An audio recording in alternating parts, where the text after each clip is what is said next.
Hi everyone, welcome to day 6 of Advent of Cyber for the year of 2024. My name is Accidental Rebel and I am one of the content engineers here in TryHackMe. If you are unfamiliar with Advent of Cyber or AOC, you must know that this is a yearly tradition that we do here in in TryHackMe. And what we have are different beginner-friendly challenges to teach everyone about the different aspects of cybersecurity. We promise that it's going to be fun. There's going to be lots of stuff to learn. And aside from that, if you do join, you will get a chance to win over $100,000 worth of prizes. You can learn more about that by looking at the Advent of Cyber website, which you will see listed here. So let's start with the story. Mayor Malware slammed his hand on the table, his eyes narrowing as the report flashed on his screen. Glitch and McSkitty had uncovered his trail. He took a deep breath, calming himself. No matter, he muttered, a sinister grin forming. They may have found me, but haven't stopped me. His confidence stemmed from the malware he had crafted, so devious and advanced that it would easily evade detection. But before unleashing it to wreak havoc on SOC teams and ruin SOCMAS, there was one final step. He needed to test it in a sandbox. Before we can move forward, we first need to start the machine that contains the challenge that we need for today. And for us to do that, you need to scroll down here and click on the Start Machine button, the green Start Machine button over here. Click on that one, and that would start the VM that you need. And that would also split the screen in half, and you could see it over here on the right. So once it's done loading, you could be able to see the VM, which is a Windows operating system, already load on the split screen over here on the right. Now you could continue on ahead and solve the challenge like this, or you could also click on this one to view the VM in full screen. And I'll be doing that as well for the duration of this video. And as you could see, here we have it, all in full screen. This means you could switch back and forth over there. This will have a connection error. That's no problem. You could just click on Exit Split View here on the bottom just to close that. So once you have everything set up, we can now go to the very first section titled Detecting Sandboxes. If you are unfamiliar, a sandbox is an isolated environment where malicious code can be executed and analyzed without affecting anything outside of the system. And that's what we have right here. This is a VM that is isolated, and we considered it as a sandbox that contains a lot of different tools for malware analysis. And the important point here is that it is separated or isolated, meaning whatever we run here, whatever we execute here, malware, ransomware, or whatever, they will just be contained in this sandbox right here. So that's why it's called a sandbox. It's like a playground wherein you could be able to play around with malware without worrying about it affecting your actual important and critical systems. So Mayor Malware knows that before his malware executes, it needs to check if it's running on a sandbox environment. And the reason for this is because if a malware detects that it is running in a sandbox, that means someone is definitely investigating it, right?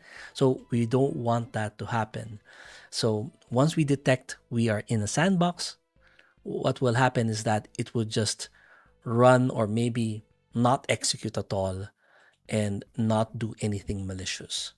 This way, we're hoping that we might be able to evade analysis or just make it harder for the malware analyst to investigate further. And there are different ways for us to do this, and this is called an anti-sandbox technique. There are a lot of techniques that malware uses. There are anti-evasion, anti-detection, and anti-sandbox. And anti-sandbox has a lot of different things. And for this particular challenge, what we have settled on is on a technique wherein we check the registry for a very particular entry in the current version. So as you could see here, if we open the registry, you could check current version and then the program files dir. It says here that if there is a program files, that means we are running in a sandbox environment. So if you scroll down, you will see that there is a C programming code snippet right here, and you really don't have to understand it. It just shows how a malware can be programmed to have an anti-sandbox check to see if it's running on a sandbox environment. So it's very simple. Basically, it checks for the registry path, for the value name, it runs the command, and whatever the result is, it would change its behavior based on whether it's in a sandbox or not. So imagine if you're running on a sandbox, what you would do is you would try and fake it and then try to run normally, for example. But if not, then that's the time that you will run the malicious activity. Mayor Malware knows that MaxKiddy is a big fan of YARA rules. YARA is a tool used to identify and classify malware based on patterns in its code.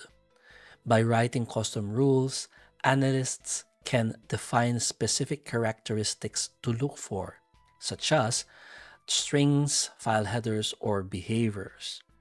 And what YARA does is that it uses these custom rules to scan files and processes, and if it finds a match, then that means it has maybe found a malicious code or malware. So Mayor Malware does not think that such a simple tool, YARA rule, can detect his malware, but just to be sure, he has to test it out himself. So what he did was that he created a YARA detection rule, and it will check the system monitor log for a specific string right here. And we know that this string does exist in our malware because we have it here. Here's a sample of our malware code over here. So we know that we have this string right here and string right here.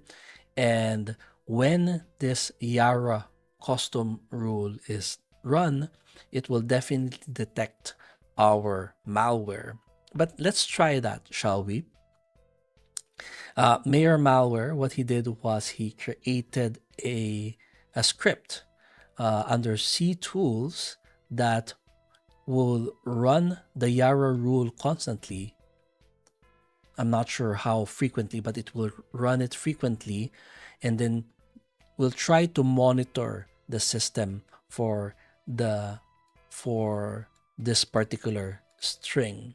And when it does, it will log the true positive in this text file right here.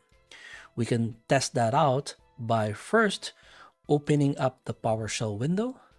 So I will go back to our VM, click on the PowerShell over there. Let's zoom in a bit.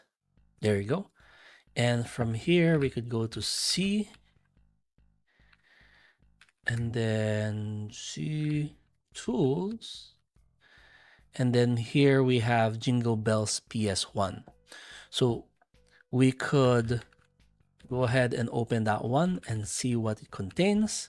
And as you can see, there's a lot of code right here. You don't have to understand this. Again, you just have to understand that this is a script that runs continuously. and checks for malicious activity. And this particular one just runs our YARA rule to check if these particular strings are seen. Now, of course, we haven't run the malware yet. That means it won't detect anything. And it does say that if it does detect anything, it will log the true positive in the YARA matches file. And as you could see, it is currently empty. So that means nothing has happened yet. But let's see what will happen once we run it.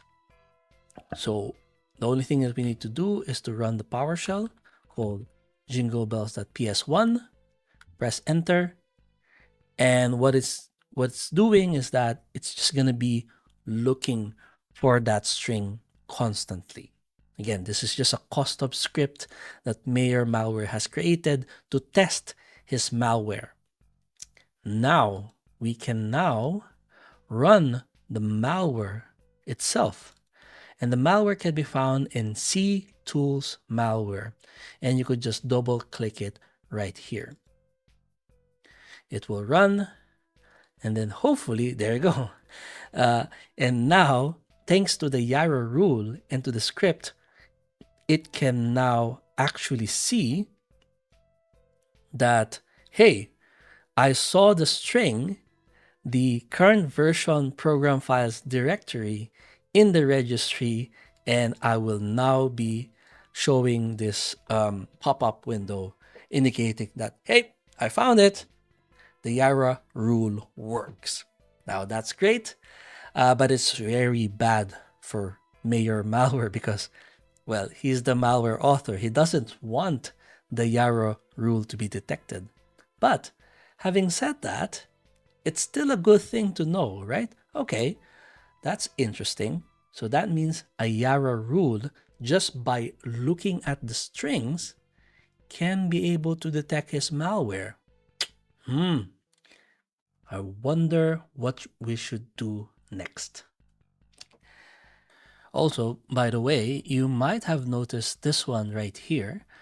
In the notification, you see it will say malicious command detected, and then there's a THM open curly brace, and it says glitch was here, and then a closing curly brace. And this is our very first flag. If you are unfamiliar, for Try Hack Me rooms, there are flags that are littered in a number of challenges, and these are the ones that you might want to look out for. And if you come back here, zooming out, if you come back here, you could scroll all the way down and you'll see that there are questions over here. Like this one, for example, is asking, what is the flag displayed in the pop-up window after the EDR detects the malware? What is that? Well, it's that one right here. So the only thing that we need to do is just type this in, THM glitch was here. So THM glitch was here, and that would be the correct answer for that one. For the next questions, we will encounter them later on. All right, so based on our test, we now know that YARA rules can easily detect our malware just by checking for a very specific string that appears when we query the registry. And you could see it here. The YARA rule has triggered, and then it detects this one, this specific string, HKLM, current version, program directory, and once it detects that, it now opens up a pop-up window. And of course, we don't want this to happen. And to be able to evade this, there is one technique that we could do, which involves obfuscation over here. Here is the same code from previously, the registry check function, wherein we now have a change that instead of having this one, instead of putting it like this as bare strings, we now have changed it to something which is like a random string of characters over here. But it turns out this is the same thing as that one. They're just the same, but this is just base 64 encoded. We can decode and find out what it actually says by opening a tool called CyberChef by visiting this link right here. Putting the string, let's just copy this one, right click, copy, going back here, and then pasting it here in the input. Now, what we want to happen is we want to convert this into a normal string. And since we know that this is a base 64 string, we could just use this one. We could drag this one, input from base 64 going to normal output. And from here, it's very interesting. Now we know that this actually decodes to this one. Get item property, path, software, Microsoft Windows, current version, program files tier. It's the same one as this one right here, only encoded and obfuscated so that the YARA rule can't be able to detect it, right? So again, the YARA rule looks for a very, very specific string. And now since we changed that string, we've encoded it, we've obfuscated it, we're hoping that it cannot detect it anymore. Let's see if that works. So we could try and go back to our here. Let me zoom in. All right. So let's try that again. Let me close that again and then run it again. I'm not sure if that will work. So no new events found. That means it's now running again, trying to look for new malicious activity. And going back to tools malware directory, we now have another malware, Merry Christmas not old, obf.exe, meaning obfuscated. And this is the version of the malware that has the obfuscated string. And we could just run that. And hopefully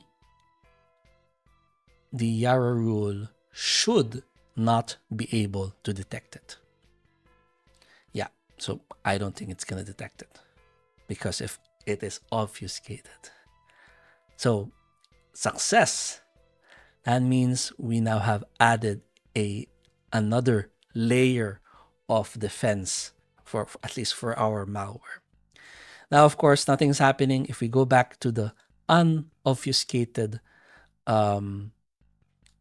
malware, if we run that one, that should be able to detect it. Yeah, so it detected it immediately. So that means our obfuscated malware works. Great. Of course, aside from YARA rules, malware analysts have other tools at their disposal to extract obfuscated strings from malware binaries. One of them is, of course, such a tool called Floss. And it's a tool from Mandiant, and they have developed it. And it works similarly like the strings command in Linux. But this one is optimized for malware analysis. It does a lot of really cool things like looking for very specific obfuscated techniques and then extracts that and then places it in a file for further analysis. You could try the Floss command over here by just copying this command over here and then pasting it on a PowerShell shell. Go here, open PowerShell, zoom in, and then paste that command over here and run that. And what floss.exe will do is that it would do a lot of checks. Okay, so it has finished running now, and we've said here that after running the executable, it would output the results in ctools milestrings.txt, which we have here, and we now have the result of floss.exe over here. And these are the strings that it has found within the executable. And if there are any encoded, advanced encoded strings like stack strings or tight strings, they would be extracted over here.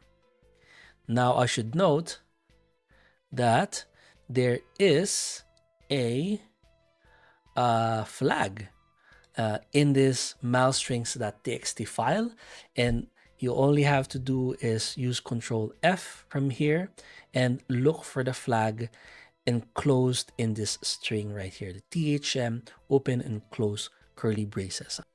So all you have to do is to go back to the milestrings.txt and then do a search, Control F, and then search for the indicator of the flag, which is THM and open curly brace, and make sure to wrap around so you get the whole thing, and then find next, and then look at that, there is our flag. So the answer for the second question is THM hidden clue. So that means we could go back to this part right here. Let me see and zoom out and go to the very end. And wait, what was it again? Hidden clue. All right. THM hidden clue. And that is the answer to our second question. It's becoming very clear that making a malware is not as easy, right? It's easy to make it, but it's harder to evade detection and to outsmart the defenders. These YARA rules are becoming quite a pain to Mayor Malware's backside. And if he wants his malware to be undetectable, he needs to research how YARA rules can be used to stop him.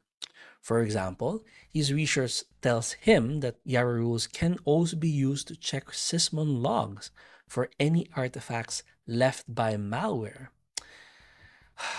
He needs to test this as well. And Sysmon, not all,